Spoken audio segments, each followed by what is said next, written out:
Hi everyone, स्वागत है आपका इस वीडियो में। आज की क्लास में हम देखेंगे क्लास 6 ज्योग्राफी की एनसीईआरटी। इसमें हमने चौथे अध्याय को कंप्लीट कर लिया था। चौथे अध्याय में मैपिंग के बारे में हमने पढ़ा था। आज जो है पांचवें अध्याय में हम पृथ्वी के प्रमुख परिमंडल के बारे में जानेंगे। Major domains of the earth के बारे में हम जानेंगे। इसमें क्या क्या चीज़ें दी हुई हैं, महत्वपूर्ण टॉपिक्स को हम कवर करेंगे। पृथ्वी के प्रमुख परिमंडल। पृथ्वी का प्रमुख परिमंडल जो है तीन प्रमुख घटक हैं। पृथ्वी के पर्यावरण के जो है तीन प्रमुख घटक होते हैं। जैसे पहला है भूमंडल, पहला जो है भूमंडल जिसे लिथोस्फीयर कहते हैं। दूसरा है वायुमंडल जिसे एटमॉस्फेयर कहते हैं। तीसरा है जलमंडल जिसे हम क्या कहते हैं, हाइड्रोस्फीयर कहते हैं। ये पर्यावरण के तीन प्रमुख घटक हैं। पर्यावरण के तीन प्रमुख घटक हैं। इन्हीं पर्यावरण के तीन प्रमुख घटकों से मिलकर जो है बायोस्फीयर बनता है। बायोस्फीयर जो है एक सीमित क्षेत्र होता है। बायोस्फीयर क्या है, एक सीमित क्षेत्र है जहाँ स्थल, जल एवं हवा के साथ मिलकर तथा सभी प्रकार के जीवन पाए जाते हैं। ये जो है बायोस्फीयर क्या होता है, एक सीमित क्षेत्र है और जो है स्थल, जल, हवा के साथ मिलते हैं तभी सभी प्रकार के जीवन तथा सभी प्रकार के जीवन यहाँ पाए जाते हैं। हमने बायोस्फीयर के बारे में देखा। बायोस्फीयर यानी जीवमंडल। जीवमंडल क्या है, यह एक सीमित क्षेत्र है जहाँ स्थल, जल एवं हवा एक साथ मिलते हैं। पृथ्वी पर जहाँ पे जो है स्थल, जल और जो है हवा एक साथ मिलते हैं तो वहाँ पे जो है जीवन का निर्माण करते हैं। उसे ही जो हम क्या कहते हैं, बायोस्फीयर या जीवमंडल कहते हैं। हमने देखा लिथोस्फीयर, बायोस्फीयर और जो है इन शब्दों की उत्पत्ति कैसे हुई है। तो ये ग्रीक भाषा में जो है शब्द होते हैं लिथास। लिथास का अर्थ क्या होता है, पत्थर, जिससे लिथोस्फीयर बना है। एटमास का क्या अर्थ होता है, वाष्प, जिसे एटमॉस्फेयर बना है। ह्यूडर का क्या अर्थ होता है, जल, जिसे हाइड्रोस्फीयर बना है। और बायोस का क्या अर्थ होता है, जीवन यानी बायोस से जो है बायोस्फीयर का निर्माण हुआ है। हम पहला टॉपिक देखेंगे भूमंडल। भूमंडल के बारे में हम जानेंगे। भूमंडल क्या है। भूमंडल पृथ्वी के ठोस भाग को हम क्या कहते हैं, भूमंडल कहते हैं। पृथ्वी का ठोस भाग जिस पर हम रहते हैं उसे हम क्या कहते हैं, भूमंडल कहते हैं। जैसे मान लीजिए पृथ्वी है, पृथ्वी के कुछ भागों में जो है, ज़्यादातर भागों में जो जल पाए जाते हैं और जिस सतह पे जो है ठोस भाग होता है, जहाँ ठोस भाग होता है उसको हम जो क्या कहते हैं, भूमंडल कहते हैं। भूमंडल यानी लिथोस्फीयर कहते हैं। यह जो है भूपर्पटी के चट्टानों तथा मिट्टी के पतली परत का बना होता है। लिथोस्फीयर जो है भूपर्पटी तथा चट्टानों तथा मिट्टी के पतली परत का बना होता है। पृथ्वी की सतह को दो भागों में बांटा जा सकता है। पृथ्वी के सतह को दो भागों में बांट सकते हैं। पहला है महाद्वीप और दूसरा है महासागरीय बेसिन। जो भूभाग होता है, पृथ्वी का जो भूमि का भाग होता है, जो ठोस भाग होता है उसे हम महाद्वीप कहते हैं और जो जलाशयों से भरा होता है उसे हम महासागरीय बेसिन कहते हैं। महासागरीय बेसिन कहते हैं। तथा जो है समुद्र तल से जल का जो है सभी जगह समान होता है। समुद्र जल का जो तल होता है, समुद्री जल जो है पृथ्वी पर, पूरे समुद्री जल जो है पूरे विश्व में जो है, पूरे पृथ्वी पर जो है एक समान होता है। जो है जिससे जो है हम किसी भी जगह की, किसी भी स्थान की जो है ऊंचाई को मापते हैं, क्योंकि यह समुद्री जल का तल जो है सब जगह समान होता है, पूरे पृथ्वी पर समान होता है। इसलिए जो है हम इसको, जिसे हम जीरो कहते हैं, समुद्री जल की तल की जो ऊंचाई होती है उसे हम क्या कहते हैं, जीरो कहते हैं। और विश्व की सबसे ऊंची शिखर जो है माउंट एवरेस्ट है। विश्व का सबसे ऊंचा शिखर कौन है, तो माउंट एवरेस्ट है और इसकी समुद्र तल से ऊंचाई जो है 8,850 मीटर है। तथा विश्व का सबसे गहरा भाग जो है प्रशांत महासागर का मेरियाना गर्त है, जिसकी गहराई है 11,022 मीटर है। यह सबसे इम्पोर्टेंट दो महत्वपूर्ण टॉपिक हैं। जो है विश्व का सबसे ऊंचा शिखर कौन सा है, तो माउंट एवरेस्ट है, जो समुद्र तल से जो है 8,850 मीटर की ऊंचाई पर स्थित है। तथा विश्व की सबसे गहरा भाग जो है प्रशांत महासागर है, जिसे हम मेरियाना गर्त या और इसकी गहराई जो है 11,022 मीटर है। कहने का मतलब ये है, जैसे ये पृथ्वी समुद्र तल है, समुद्र तल की जो है ऊंचाई को हम जीरो से मापते हैं। समुद्र तल की जो है जो ऊंचाई होती है उसको हम जीरो मानते हैं, जहाँ ये पूरे पृथ्वी पर समान होती है। जैसे ये इस क्षेत्र में, जैसे ये क्षेत्र है माउंट एवरेस्ट है, माउंट एवरेस्ट की ऊंचाई जैसे समुद्री तल से जो है माउंट एवरेस्ट की ऊंचाई जो होती है 8,850 मीटर की ऊंचाई होती है, तथा यही समुद्री तल से ही इस मेरियाना गर्त होती है जिसकी जो है गहराई जो है 11,022 मीटर है। आगे हम देखेंगे वायुमंडल के बारे में। वायुमंडल क्या है? वायुमंडल जो है गैसों की परतों से बनी होती है। वायुमंडल जो है गैसों की परतों जो पृथ्वी के चारों ओर से घिरे हुए हैं उसे वायुमंडल कहते हैं। क्लास 6 जियोग्राफी के एनसीईआरटी के अनुसार जो है गैसों की परतों जो पृथ्वी के चारों ओर से घिरे हुए हैं उसे ही हम क्या कहते हैं? वायुमंडल कहते हैं। ये वायुमंडल की परिभाषा यहाँ दी हुई है। वायुमंडल जो है 16 किलोमीटर ऊंचाई तक फैला हुआ है। पृथ्वी से जो है वायुमंडल जो है पृथ्वी से 16 किलोमीटर की ऊंचाई तक फैला हुआ है और वायुमंडल को उसके घटकों, तापमानों तथा अन्य के आधार पर 5 परत में बांटते हैं। जो वायुमंडल रहता है उसके तापमान तथा घटकों के आधार पर जो है 5 परतों में बांटा गया है। हम आइए उनको डिस्कस कर लेते हैं। 5 परत कौन कौन से होते हैं तथा इन परतों के जो है सतह शुरू होता है पृथ्वी के सतह से जो है इन परतों को जो है दिया गया है। जैसे ये मान लीजिए पृथ्वी है, पृथ्वी के पहले सतह का नाम जो है क्षोभ मंडल है जिसे ट्रोपोस्फीयर कहते हैं। दूसरी सतह जो है समताप मंडल होती है जिसे स्ट्रेटोस्फीयर कहते हैं और तीसरी सतह होती है मध्य मंडल जिसे हम मेसोस्फीयर कहते हैं और चौथी सतह है आयन मंडल जिसे कहते हैं थर्मोस्फीयर कहते हैं तथा पांचवी सतह है बहिर्मंडल जिसे हम एक्सोस्फीयर कहते हैं। हम आइए एक एक टॉपिक को हम देखते हैं इसमें क्या क्या चीज़ें दी हुई हैं। वायुमंडल में जो है मुख्यतः ऑक्सीजन और नाइट्रोजन का बनाता है। जो हमारा वायुमंडल होता है वो जो है ऑक्सीजन और नाइट्रोजन का बना होता है और आयतन के अनुसार जो है 78% ऑक्सीजन 78% जो है नाइट्रोजन तथा ऑक्सीजन जो है 21% पाया जाता है तथा दूसरी अन्य गैसें जो होती हैं जैसे कार्बन डाइऑक्साइड, आर्गन इत्यादि जो है 1% की मात्रा में वायुमंडल में हमारे उपस्थित है। सबसे अधिक मात्रा में जो है हमारे वायुमंडल में कौन सी गैस उपस्थित है? तो नाइट्रोजन जो है जो कि 78% की मात्रा है और ऑक्सीजन जो है 21% में है और बाकी जो है अन्य गैसें जो है 1% की मात्रा में है। 78% में जो है नाइट्रोजन और तथा 21% में जो है 21% भाग में ऑक्सीजन तथा 1% भाग में और कार्बन डाइऑक्साइड तथा आर्गन जैसी गैसें मौजूद हैं। ऑक्सीजन जो होता है हमारे सांस लेने के लिए आवश्यक गैस है। ऑक्सीजन की क्या आवश्यकता है? ऑक्सीजन जो है सभी जीवों के लिए जो है सांस लेने के लिए आवश्यक है, जबकि नाइट्रोजन जो है प्राणियों की वृद्धि करने के लिए आवश्यक होता है। नाइट्रोजन गैस जो है प्राणियों में वृद्धि करने के लिए आवश्यक गैस होती है।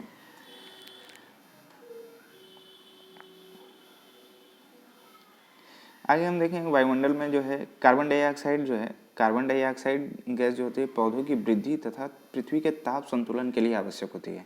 हम जानेंगे कार्बन डाइऑक्साइड की क्या महत्व है। कार्बन डाइऑक्साइड जो होता है पृथ्वी के मतलब पौधों के वृद्धि के लिए कैसे सहायक है? तो पौधों में फोटोसिंथेसिस की क्रिया द्वारा जो है यह पौधों की वृद्धि में सहायता प्रदान करता है तथा यह जो है कार्बन डाइऑक्साइड पृथ्वी के तापमान को भी संतुलित रहता है। कैसे?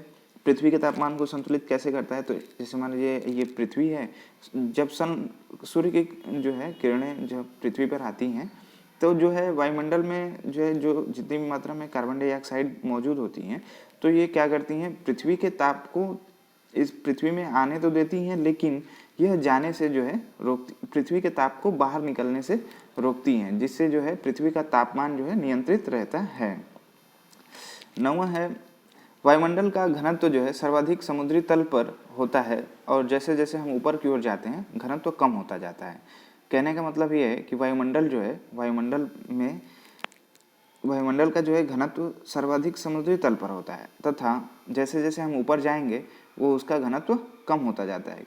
वायुमंडल का जो है डेंसिटी जो है समुद्री तल पे सघन होता है और जैसे जैसे हम ऊपर जाएंगे तो ये इसका जो है घनत्व कम होता जाता है। जैसे पहाड़ों पे यदि हम जाएं तो हवा का घनत्व कम होता है जिससे हमें सांस लेने में कठिनाई होती रहती है।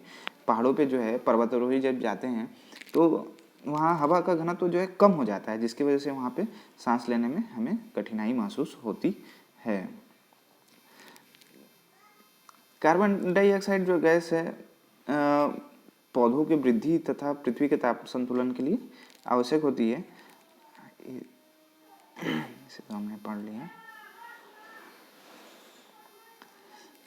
वायुमंडल में जो है ऊपर जाने पे वायुमंडल में जो है ऊपर जाने पर तापमान घटता है। वायुमंडल में यदि हम ऊपर की तरफ जाते हैं तो तापमान भी कम होता है। जैसे वायु का घनत्व कम होता है वैसे ही जो है तापमान भी घटता रहता है। लेकिन यह जो है क्षोभमंडल तथा समतापमंडल के ही तक सीमित है, क्योंकि जो है उसके बाद चीज़ें बदल जाती हैं, क्योंकि जो है वायुमंडल में जो है तापमान ऊपर जाने पर घटता रहता है। और वायुमंडल जो है पृथ्वी पर जो है एक प्रेशर क्रिएट करती है। वायुमंडल जो है पृथ्वी पर एक प्रेशर भी क्रिएट करती रहती है और अलग अलग स्थानों पर वायुदाब अलग अलग होता है। पृथ्वी पर जो है किसी भी स्थान का जो है वायुदाब जो है अलग अलग होता है। क्यों? क्योंकि जो है वायु का घनत्व जो है अलग अलग जगहों पे अलग अलग कम ज़्यादा होता रहता है। इस वजह से जो है वायुदाब वहाँ पे अलग अलग होता रहता है। वायु जो है उच्च वायुदाब से हमेशा, ये याद रखने वाला पॉइंट है, ये जो है उच्च वायुदाब जो है वायु जो है उच्च वायुदाब से हमेशा निम्न वायुदाब की ओर बहती रहती है। और जो है गतिशील वायु को हम पवन कहते हैं। हमने देखा वायुमंडल के बारे में। अब हम देखेंगे जलमंडल। जलमंडल यानी हाइड्रोस्फीयर। हाइड्रोस्फीयर क्या है? पृथ्वी के बहुत बड़े भाग पर जल पाया जाता है, जिसे हम क्या कहते हैं? जलमंडल यानी हाइड्रोस्फीयर कहते हैं। और पृथ्वी के 71% भाग पर जो है जल तथा 29% भाग जो है स्थल है। पृथ्वी का जो है 71% भाग जो है 71% भाग जो होता है वो जल से घिरा होता है तथा 29% जो भाग है स्थल पर घिरा होता है। पृथ्वी पर पाए जाने वाला जो जल है 97% तो अधिक भाग जो है महासागरों में पाया जाता है। पृथ्वी पर जितने भी जल मौजूद हैं उसका 97% भाग जो है महासागरों में उपस्थित है। हम देखेंगे अब जीवमंडल के बारे में। जीवमंडल क्या है? बायोस्फीयर। बायोस्फीयर जो है एक सीमित क्षेत्र है, सीमित क्षेत्र स्थल है। हमने शुरू में ही देखा कि जो है जैवमंडल क्या है? एक सीमित क्षेत्र स्थल है जो जल एवं वायु के साथ मिलते हैं और बायोस्फीयर का निर्माण करते हैं। यहाँ जो है जीवों की बहुत सी प्रजातियाँ पाई जाती हैं। जैवमंडल में जो है जीवों की बहुत सारी प्रजातियाँ पाई जाती हैं, जैसे सूक्ष्म जीवों एवं बैक्टीरिया से लेकर बड़े बड़े स्तनधारियों भी जो है पृथ्वी जैवमंडल में पाई जाती हैं, क्योंकि जैवमंडल में ही जीवन संभव है। कार्बन डाइऑक्साइड जो है वायु का एक महत्वपूर्ण घटक है, लेकिन कार्बन डाइऑक्साइड की मात्रा में वृद्धि के कारण पृथ्वी का तापमान में वृद्धि हो रही है और भूमंडलीय तापन बढ़ता जाता है। हमने देखा कार्बन डाइऑक्साइड जो है पृथ्वी के तापमान को नियंत्रित करने में सहायक है, लेकिन कुछ मानवीय जो है मानवीय कारकों की वजह से सूर्य के प्रकाश तो पृथ्वी पर आता है और अत्यधिक CO2 की मात्रा उपस्थित होने के कारण इसका तापमान जो है बाहर की तरफ नहीं जा पाता, जिसकी वजह से पृथ्वी का टेम्परेचर ज़्यादा हो जाता है। इसलिए जो है पृथ्वी का तापमान जो है हमेशा निरंतर वृद्धि होती रहती है। इसलिए जो है भूमंडल, वायुमंडल एवं जीवमंडल के बीच के प्राकृतिक संतुलन को बनाए रखने के लिए पृथ्वी के संसाधनों को सीमित उपयोग की आवश्यकता है। जितने भी पृथ्वी पर सीमित संसाधन रहेंगे तो पृथ्वी का जो है तापमान भी नियंत्रित रहेगा। हमने देखा पृथ्वी के जो है मंडल के बारे में। पहला क्षोभ मंडल, दूसरा समताप मंडल, तीसरा मध्य मंडल और चौथा आयन मंडल, पांचवा बहिर्मंडल के बारे में हमने डिस्कस किया। आइए अब देखेंगे हम महाद्वीपों के बारे में। महाद्वीप क्या है? महाद्वीपों के बारे में हम जानेंगे। पृथ्वी पर जो है प्रमुख 7 महाद्वीप हैं। पृथ्वी पर जो है प्रमुख रूप से 7 महाद्वीप हैं। यह विस्तृत जलराशि के द्वारा एक दूसरे से अलग हैं। पृथ्वी पर कितने महाद्वीप हैं? तो पृथ्वी पर 7 महाद्वीप हैं। हम 7 महाद्वीपों के बारे में हम जानेंगे। क्या क्या चीज़ें दी हुई हैं महाद्वीपों में, जो महत्वपूर्ण टॉपिक है उनको हम कवर करेंगे। पृथ्वी पर जो है पहला महाद्वीप है एशिया महाद्वीप, दूसरा है यूरोप, तीसरा है अफ्रीका, चौथा है उत्तरी अमेरिका, पांचवा है दक्षिण अमेरिका और छठवां है ऑस्ट्रेलिया और सातवां जो है अंटार्कटिका। आइए हम एक एक करके इनके बारे में हम पढ़ेंगे। पहला है एशिया महाद्वीप। एशिया महाद्वीप जो है विश्व का सबसे बड़ा महाद्वीप है। मोस्ट इम्पॉर्टेंट पॉइंट है ये। विश्व का सबसे बड़ा महाद्वीप कौन सा है? एशिया महाद्वीप है तथा पृथ्वी के कुल क्षेत्रफल का जो है 1/3 भाग पर फैला है। पृथ्वी के कुल क्षेत्रफल का जो है 1/3 भाग पे एशिया महाद्वीप फैला हुआ है तथा ये जो है पूर्वी गोलार्ध में स्थित है। एशिया महाद्वीप जो है पूर्वी गोलार्ध में स्थित है और कर्क रेखा इस महाद्वीप से होकर गुजरती है। एशिया महाद्वीप से जो है कर्क रेखा इस जो है महाद्वीप से होकर गुजरती है और इसके पश्चिम में जो है यूराल पर्वत है, इसके पश्चिम में जो है यूराल पर्वत है जो इसे यूरोप से अलग करता है। तथा छठवां है यूरोप एवं एशिया के संयुक्त भाग को हम क्या कहते हैं, यूरेशिया कहते हैं। यूरोप में जो है हमने क्या देखा, एशिया महाद्वीप में हमने क्या देखा, एशिया महाद्वीप में हमने विश्व की सबसे बड़ी महाद्वीप है तथा ये कुल क्षेत्रफल का 1/3 भाग में फैला है तथा ये पूर्वी गोलार्ध में स्थित है और कर्क रेखा इस महाद्वीप से होकर गुजरती है और इसके पश्चिम में यूराल पर्वत है जो इसे यूरोप से अलग करती है और यूरोप एवं एशिया के संयुक्त भाग को हम क्या कहते हैं, यूरेशिया कहते हैं। अब हम देखेंगे यूरोप के बारे में। यूरोप क्या है, यूरोप महाद्वीप में यह एशिया का बहुत छोटा भाग है, यह एशिया का बहुत छोटा भाग है, यह एशिया के पश्चिम में स्थित है, यह एशिया के पश्चिम में स्थित है यूरोप और आर्कटिक वृत्त से होकर यह गुजरता है। यह जो है आर्कटिक वृत्त से होकर गुजरता है और 3 तरफ के जल से घिरा होता है। हमने क्या देखा यूरोप के बारे में, यह सबसे छोटा है, एशिया का सबसे छोटा है महाद्वीप और एशिया के पश्चिम में स्थित है और आर्कटिक वृत्त इससे होकर गुजरती है और यह 3 तरफ से जल से घिरा हुआ है। अब हम देखेंगे अफ्रीका। अफ्रीका के बारे में जानेंगे। अफ्रीका के बारे में क्या क्या चीज़ें दी हुई हैं।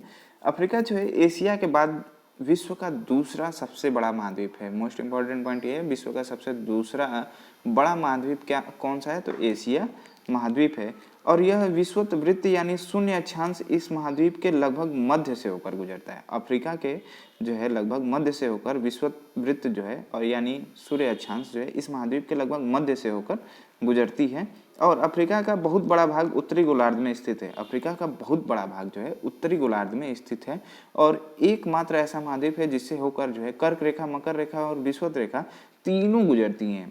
यह जो है एकमात्र ऐसा महाद्वीप है जिससे कर्क रेखा, मकर रेखा और विषुवत रेखा तीनों इससे होकर गुजरती हैं। प्रश्न ये पूछ सकता है कि ये वो कौन सा महाद्वीप है जिससे तीनों रेखाएं होकर गुजरती हैं, तो हम क्या बताएंगे, अफ्रीका महाद्वीप बताएंगे। यह जो है सहारा का यहाँ पे जो है सहारा का रेगिस्तान विश्व का सबसे बड़ा गर्म रेगिस्तान है जो अफ्रीका में ही पाया जाता है। अफ्रीका में विश्व का सबसे बड़ा गर्म रेगिस्तान जो है अफ्रीका में पाया जाता है और विश्व की सबसे लंबी नदी नील नदी जो है अफ्रीका से ही होकर गुजरती है। विश्व की सबसे लंबी नदी कौन सी है, नील नदी जो है अफ्रीका से ही होकर गुजरती है। अब हम देखेंगे उत्तरी अमेरिका के बारे में। उत्तरी अमेरिका क्या है, विश्व की तीसरी सबसे बड़ा महाद्वीप है। उत्तरी अमेरिका जो है विश्व की सबसे बड़ा तीसरा महाद्वीप है। यह दक्षिण अमेरिका से एक सक्रिय स्थल से जुड़ा है जिसे पनामा संधि कहा जाता है और यह महाद्वीप तीनों महासागरों से घिरा हुआ होता है।